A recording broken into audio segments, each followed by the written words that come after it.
This is what it all comes down to. A perfectly drilled hole. One in a series of 1,000,000 just like it. Millions of holes for every aircraft assembled. Not by robots, but by people. In an industry where productivity and progress is driven by individuals, you need a tool designed for humans.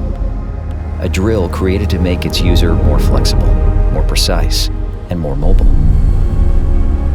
Made to decrease errors and prevent injuries. Battery-driven, ergonomically designed, agile, and lightweight.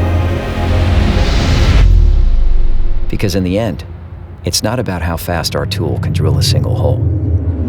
It's about how effectively and accurately its user can drill 1,000,000 of them.